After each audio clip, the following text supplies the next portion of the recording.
정부가 지역화폐를 통한 골목상권 살리기 정책을 다시 추진하면서 우리 지역에서도 지역화폐 도입에 대한 논의가 다시금 본격화되고 있는데요. 이와 관련해 대전대 행정학과 곽현근 교수 모시고 좀 더 자세한 이야기 나눠보겠습니다. 교수님 어서 오십시오. 예, 반갑습니다. 자, 대전 중구가 오늘 중구 지역화폐 중구통을 출범하고 본격적인 운영에 들어갔습니다. 그런데 지역화폐에 대한 입장, 대전시는 사실 많이 다르죠, 중구하고.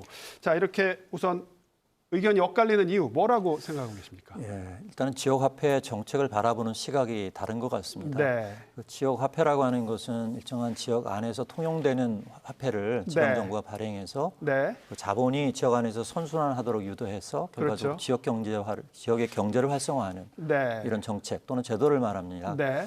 근데 이러한 그 지역화폐 제도는 단순히 자영업자를 포함해서 지역의 중소상공인을 보호하는 것뿐만이 아니라 네. 그 연장선상에서 소비를 위한 거리를 줄여가지고 네. 그 탄소 발자국을 줄이는 그런 환경적인 효과도 이제 높이 평가를 받고 네. 있고요. 또 그 연장선상에서 지역 주민이나 시민들이 지역 정체성을 형성하는 그런 제도로도 높은 네. 평가를 받고 있습니다. 네. 그런데 대전광역시는 이제 이러한 그 정책의 관점에서 경제적 정책의 관점이 아니라 네. 네. 사회복지 정책의 관점에서 이 제도를 해석하고 있는 것 같습니다. 지역화폐를 복지 정책으로 보고 예, 있다. 그러니까 가난한 네. 사람들을 위해서 저소득층을 지원하는 정책이다라고 네. 생각을 해서 네. 대전 사랑카드의 혜택을 네. 네. 이제 복지 대상자들에게만 네. 이렇게 적용하는 이제 이러한 그런 관점에서 이제 접근을 하고 있기 때문에 네. 전혀 다른 어떠한 그 해석과 평가를 네. 내리고 있다는 생각이 듭니다. 네.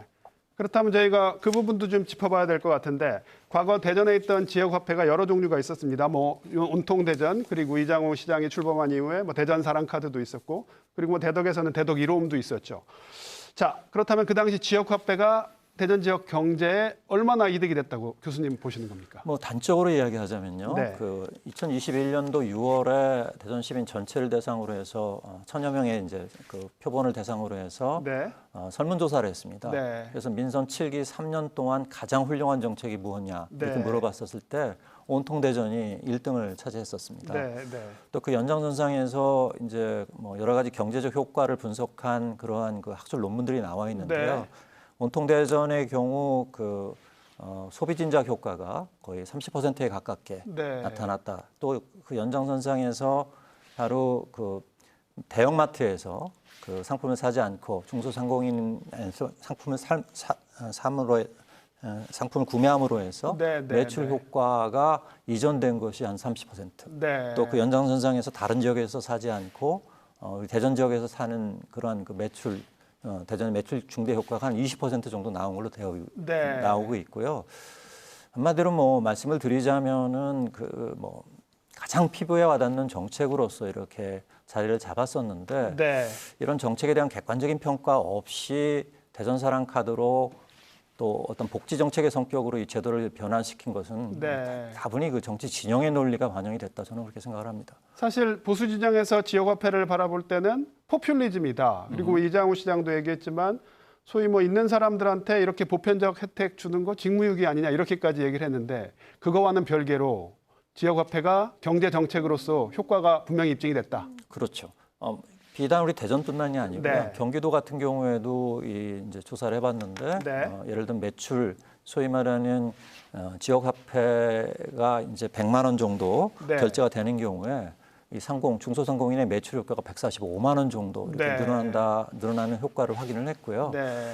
그래서 이러한 제도는 비단 대한민국뿐만이 아니라 네. 선진국에서도 이 제도에 대한 관심을 가지고 점차 확대돼가는 이런 추세에 있는 그런 정책이기도 합니다. 네. 근데 이제 또 하나 분명히 말씀드릴 수 있는 부분은 이러한 정책에 대한 수요가 네. 예를 들면은 지난 12.3 계엄 사태 이후에 네. 그 영남권에서 특히 뭐 부산광역시를 포함해서 경남이라든가 대구광역시에서 네. 이 지역화폐에 대한 수요가 굉장히 늘어났었습니다. 오히려 그래서 보수 텃밭에서. 그렇죠. 네. 다시 말하자면은 중앙정부로부터 이 지역화폐에 대한 그 국고 보조가 훨씬 더 강화되어야 된다는 그런 네. 그 논리를 펼쳤었는데 대전광역시는 오히려 네. 민선 8기 들어와서는 거의 이제 네. 지역화폐의 그 어떤 효과가 거의 네. 사라지는 이러한 그 결과를 이러한 모습을 저희가 보고 있어서 안타깝다고 네. 생각이 됩니다. 네.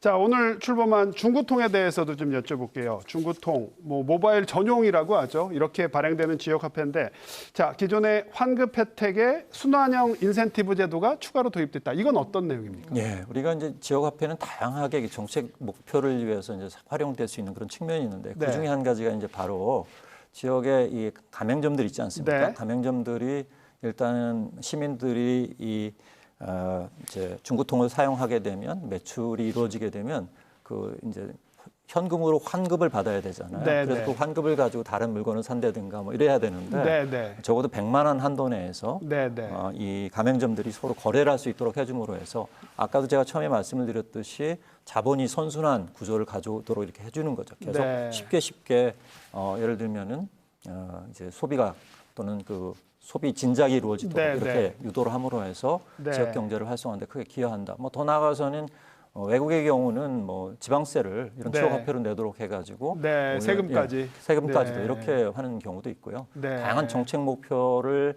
위해서 사용되고 있지만 네. 적어도 단순하게 저소득계층의 소비를 보존해주는 이러한 정책으로 지역화폐를 운영하는 경우는 보지 못했습니다. 네. 자, 대전시가 지역화폐 발행에 부정적이긴 하지만 관련 예산 40억 신청한다고 하는데 사실 이것도 너무 적은 거 아니냐. 대전시 중앙정부의 전체 예산에 비해서요. 이런 비판이 있긴 합니다. 어쨌든 관련 예산 신청을 한다고 하는데 자, 그러면 대전 사랑카드가 부활될 걸로 보이는데 그렇다면 종전에 대덕 1호음하고 온통대전하고 좀 뭐랄까요? 좀 충돌 문제, 상충되는 문제가 있기도 했는데 이 부분은 어떻게 해결된다고 보십니까? 그 제가 가진 자료를 보면 부산 같은 경우에도 지난 12.3 사태 이후에 네, 네. 이 내수 살리기를 위해서 지역화폐 관련해서 예산을 500억 원을 투입한다 뭐 이런 이야기도 나오고 있거든요. 네, 네. 대전은 너무 적다고 생각이 되고요. 또 네, 그 연장선상에서 제가 일관되게 말씀을 드리지만은 이 지역화폐를 저소득계층의 복지 정책에 초점을 맞춰서 네. 운영을 하게 되면 거의 2023년의 결과를 가져오게 될 것이다. 네. 2023년에 어떤 일이 있었느냐면 바로 국고보조금 83억 중에서 네. 이게 지역화폐가 활성화되지 않으면서 거의 60억 원을 환급하는 그렇죠. 사태가 발생을 했었습니다. 반납해서 지탄을 받았었죠. 예. 그래서 지금 말씀하신 대로 중구통이라든가 또 그 밖에 이제 연이어 만들어질 어떤 그런 지역화폐의 성격과 너무 다름으로 해서 네. 충돌이나 어떤 갈등의 소지는 적다고 하지만 네. 적어도 지역화폐로서 대전시가 지금 사용하고 있는 대전 사랑카드의 효과는 거의 제 생각으로는 크지 않을 거다. 이렇게 네. 저는 예측을 해봅니다. 네. 예. 알겠습니다, 교수님. 오늘 말씀은 여기까지 듣겠습니다. 고맙습니다. 예, 고맙습니다.